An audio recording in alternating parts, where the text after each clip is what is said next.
warahmatullahi wabarakatuh. Alhamdulillahi rabbil alamin. Nahmaduhu wa nasta'inuhu wa nastahdihi wa nastaghfiruh. Wa na'udzu billahi min shururi anfusina wa min sayyiati a'malina. Man yahdihillahu fala mudilla lahu wa man yudlil fala hadiya lahu. Wassalatu wassalamu ala asyrafil anbiya'i wal mursalin wa ala alihi washabbihi ajma'in. Sidang jemaah muslimin rahimakumullah. Ayat yang ke-133 surah Ali Imran.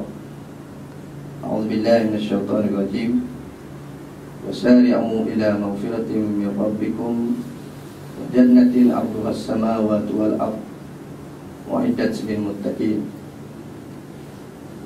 Maksudnya, dan bersegeralah, berlomba-lombalah untuk mendapatkan keampunan daripada Tuhan kamu,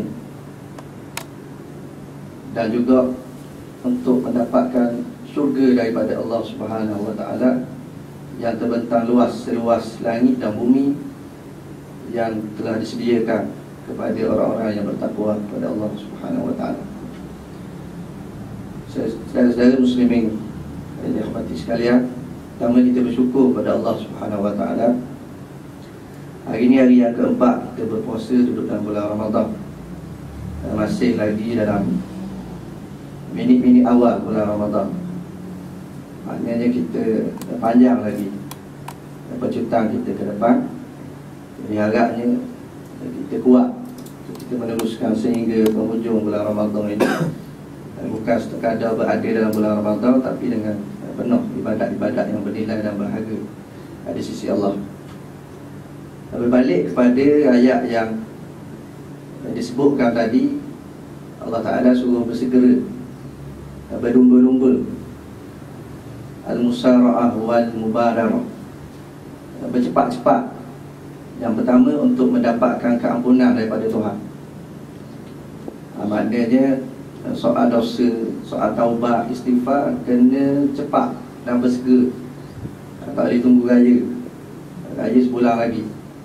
Sama ada dosa sama manusia di kalangan anak beranak, adik-beradik, jiran handai, sahabat handai, jiran tetangga dan sebagainya, kena bersegera. Sebab soal ajar tu kita tak tahu bila. Dan juga sebagaimana sebut dalam kitab tafsir, perkara yang mewajibkan. Wajib tu bukan pada hukum kepada Allah, tetapi dari sudut kita buat mendapat keampunan daripada Allah, iaitulah ketaatan. Maka bersegeralah untuk mendapatkan ketaatan daripada Allah Ta'ala. Itu yang pertama. Kerana ketaatan itu mendapat keampunan daripada Allah. Yang kedua, bersegera untuk mendapatkan syurga. Semalam kita dengar tazkirah berkenaan dengan syurga, dengan pintunya, dengan tingkapnya, dengan biliknya dan sebagainya. Mana syurga ni benda yang hebat, yang kita tak boleh nak gambar. Maka dengan sebab itu kita bersegera juga untuk mendapatkan syurga tersebut, yang hanya disediakan kepada orang-orang yang bertakwa. Apabila sebut takwa, alhamdulillah kita duduk dalam bulan Ramadan. Ibadah puasa itu ujungnya, goal dia ialah takwa. Ya ayyuhallazina amanu kutiba alaikumusiyam kama kutiba alal ladzina min qablikum la'allakum tattaqun. Ujung dia, hasil daripada ibadah puasa ini ialah takwa. Jadi begitu juga soal syurga itu disediakan kepada orang yang bertakwa. Jadi moga-moga ibadah puasa ini menghasilkan takwa, dan kita dapat syurga yang Allah Ta'ala sendiri. Yang kedua, semayang juga boleh menghasilkan buah-buah takwa.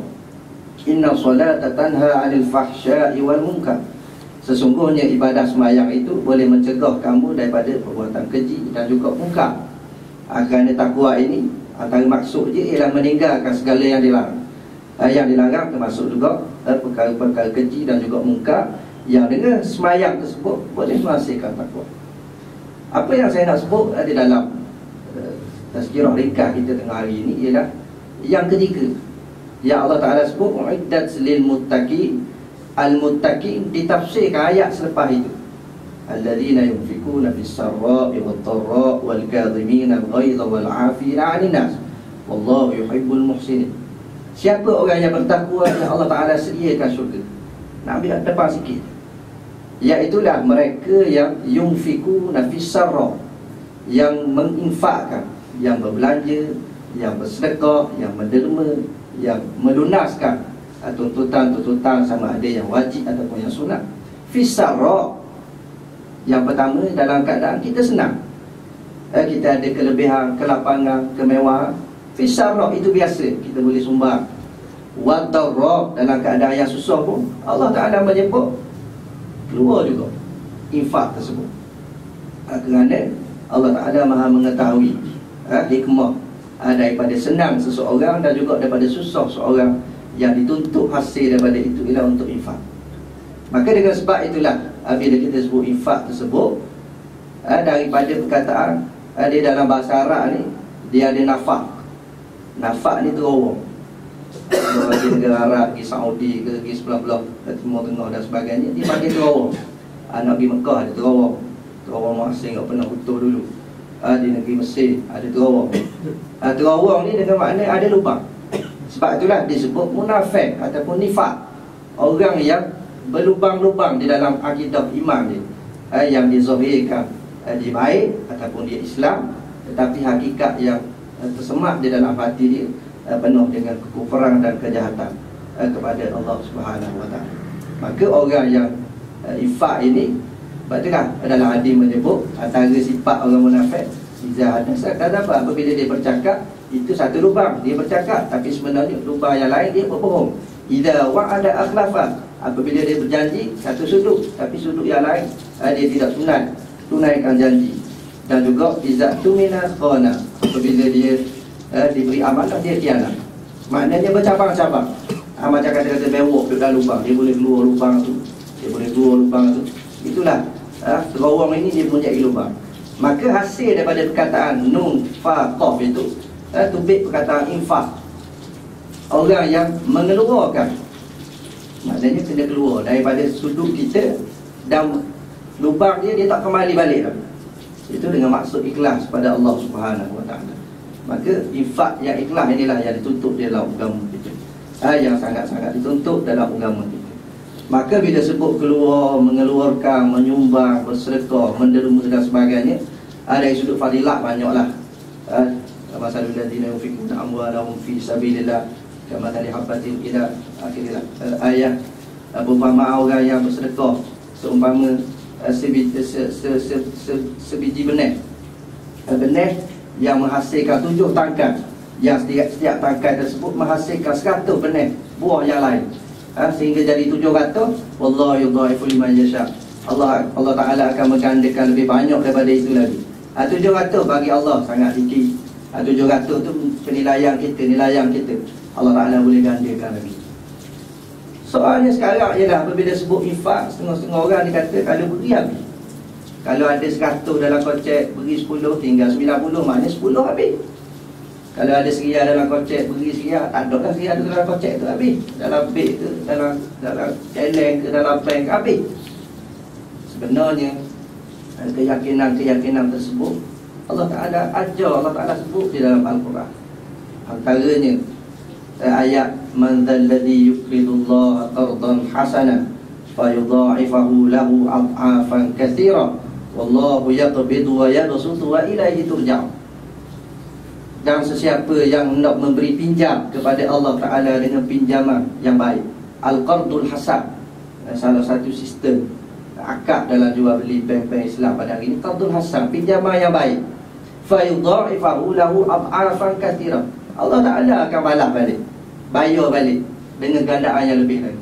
Allah Ta'ala tak kata nak memberi derma kepada Allah. Allah Ta'ala sebut memberi pinjam. Sebab bila beli derma, istilah ni kita kata habis, Allah Ta'ala tarik cuit hati orang Islam ni, orang yang bersedia untuk mengeluarkan ni dengan kalimah memberi pinjam. Kita sendiri pun diberi 2 pilihan, mau nak beri RM1 ke dia ataupun nak beri pinjam. Ya mainan je, murah je, sikit je. Nak beri kereta dia pinjam ke, ataupun nak beri ke dia. Kereta tu banyak tu, mahal, beri pinjam dah lah, minggu lepas atau balik. Tapi pinjam tu rasa mudah, rasa ringan je, sebab boleh mari pula. Itulah Allah Ta'ala sebut, hak ni kita memberi pinjam kepada Allah Ta'ala. Allah Ta'ala bukan orang janji pun kadang-kadang tak bayar, bayar separuh, tak ingat, daripada jauh kelip-kelip lari juga, sebab ada pinjam kita. tapi Allah Ta'ala bukan bayar sebanyak yang sama yang dia pergi pinjam. Fayudha'ifahu lahu ad'afan katsir. Allah Ta'ala balas, ganti balik dengan jumlah yang banyak hasil daripada pinjam dalam kurungan tu derma kita tersebut. Dan ayat yang lain, wa ma anfaqtum min syai'in fahuwa yukhlifu. Dan apa yang kamu infak, yang kamu sumbang, yang kamu derma, yang kamu sedekah, fahuwa yukhlifu. Allah Ta'ala akan ganti balik. Allah Ta'ala akan ganti balik sebagaimana disebut dalam satu doa yang diajar oleh malaikat, yang malaikat berdoa kepada orang yang dermawan, yang murah rezeki, yang dermawan, dan orang yang bakhil. Sama ada dua-dua keadaan ni, miskin ke kaya ke susah ke senang. Allahumma a'ti munfiqan khalafa wa a'ti mumsikan talafa. Ini doa malaikat. Malaikat ni bukan pandai-pandai nak doa ke orang ni ke orang tu. Doa ni malaikat tentera Allah, yang menjadi petugas kaki tangan kerajaan Allah Ta'ala. Allah Ta'ala ajar gitu. Maka apa maksud dia? Ya Allah, ya Tuhanku, berilah kepada orang yang munfik, orang yang menginfakkan apa jenis segala harta ke apa. Khalafa, ganti balik. Ganti balik. Biasa lah, beri pinjam ada ganti balik. Ganti benda, kata orang ganti pahala tu hak Allah Ta'ala lah. Wa'ati mumsikan talafa. Dan orang yang menegah diri daripada menyumbang, tak mau menyumbang, ada sifat bakhil ke, rasa sayang ke, ada juga balasan. Talafa, binasakanlah hati dia. Sebab tu Allah Ta'ala sebut, wala yahsabanna alladhina yabkhaluna bima atahumullahu min fadlihi huwa khairan lahum bal huwa syarrun lahum sayatawakuna ma bakhilu yaumal qiyamah. Jangan orang-orang yang bakhil tersebut menyangka bahawa apa yang Allah Ta'ala sediakan kepada mereka, rezeki, harta yang banyak yang mereka simpan tak bawa keluar, khairan lahum, baik pada mereka, bal syarrun lahum, bukan jahat, buruk, negatif pada mereka. Sebab apa? Sayatawakuna ma bakhilu yaumal qiyamah. Ya, di neraka, di hari kiamat kelak, dia akan menjadi gelap, duduk dalam api neraka. Apa yang dia bakhil. Jadi sifat bakhil ni sifat yang tak sepatutnya ada. Kerana itulah mungkin hadis yang terakhir dalam Sunan Tirmizi menyebut seorang perempuan yang menggendong dua anak yang kecil datang ke rumah Nabi SAW. Kebetulan dia datang, Nabi tak ada. Yang ada isteri Nabi, Sayyidatina Aisyah radhiyallahu anha. Nabi dia datang, panggil, Nabi tak ada. Maka tu keluar isteri dia. Tak apalah, tetamu ke puan. Maka apa hajat? Makcik mari. Royak lah kata, saya bawa anak yang kecil dua orang ni, perlu kepada sedikit makanan untuk beri makan. Maka Aisyah tak kata apa. Aisyah masuk dalam, keluar balik, waktu beg kemas seperti beri kepada makcik ni, kepada perempuan ini. Makcik ni kerak dua kema tu, dia tak makan, dia beri kepada anak dia yang kecil dua orang tersebut. Ni pengorbanan seorang ibu. Kalau tak ada piti pun dia tak kurung dalam jara dalam bilik. Kurung sampai JKM mari gak apa. Ajaklah guana-guana pun yang penting dia jaga sungguh anak dia.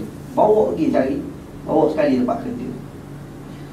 Aisyah buat dua kema. 3 perkara daripada ini. Yang pertama, Allah puan kalau nak beri sumbang daripada hak keluarga dia, dia kena minta izin suami. Mereka piti dia. Kema tu makanan keluarga, dia kena minta izin suami. Ini dipaham panjanglah dalam hadis. Yang kedua, Aisyah tak kata tak ada. Kalau ada, kita ni setengah orang bagi, tak ada. Piti ada lah, kalau cek 10 riyal, 20 riyal, piti bar. Ada. Sebab sebut tak ada tu nipu. Ada ni tak sebut, Aisyah kata tak ada. Dia berlaku kepada seorang tu, hamba Allah tu, dia kata sungguh tak ada. Dalam beg piti dia ada 200 lebih. Datang sampai rumah kereta kosong, 200 tu kena bagi. Tu Allah Ta'ala uji. Sebab berbohong, bukan kata tak mungkin, bohong. Yang ketiga ialah Aisyah, waktu je ada, kemas sutir je ada dalam dapur dia, dia beri belaka. Maknanya nisbah, nilai yang dia beri tu sama lah macam ayah dia beri Abu Bakar As-Siddiq radhiyallahu anhu dalam perang Tabuk yang marai Ustaz Din sebut. Beri belaka, aku tinggal pada anak aku, Allah dan Rasul. Beri belaka. Maka dengan sebab itulah apa yang kita nak sebut pada hari ini, kita tak cakap panjang lah sebab tajuk tepek situ pun infak berganda, bukan cakap panjang berganda. Infak infak berganda di bulan Ramadan. Jadilah kita atas dunia ni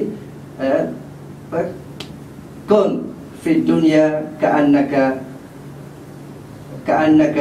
gharibun aw 'abirus sabil. Jadilah mu hidup atas dunia ini sebagaimana seperti seorang yang gharib, pedagang, minta maaf saya. Dagang, orang pelik duduk atas dunia ni, bukan rasa nak duduk lama, dagang. Aw 'abirus sabil, jangan nak letak jalan. Kita antara jabat kita dengan rumah kita, mana kita yang molek? Kita yang rumah kita molek, kita buat rumah kita comel, bilik kita comel sebab kita duduk lama di rumah. Dan memang kita kata umur kita pun banyak di rumah, maka kita memperhiaskan rumah. Maka dengan sebab itu antara dunia dengan akhirat, kita nak piala dunia ke piala akhirat? Kita nak piala dunia atau piala dunia? Abang Ghaffur tak boleh ke kita tau. Kalau masuk tu lah boleh, tu pun pemain dia boleh kecil gitu. Kita tak rasa apa. Maka matlamat kita ialah akhirat. Kita duduk atas dunia ni sementara, maka sebahagian yang ada pada kepunyaan kita pada hari ini kita sumbanglah. Ada disurah daripada tau, kat lain pun orang bagi kita dalam doa kita pun ada infak dan sebagainya, kita boleh beri. Yang penting kita berkongsi kelebihan yang kita ada untuk orang lain. Moga-moga Allah Ta'ala ganjarkan kepada kita dengan fadilah yang besar. Kerana apa yang kita sumbang, kita akan nikmat selepas daripada hari mati. Tapi kalau sekiranya kita ada, kita lock, kita biar duduk diri kita, tiba-tiba kita mati, hak banyak tu boleh ke waris-waris kita, anak-beranak kita, hak makan saka kita.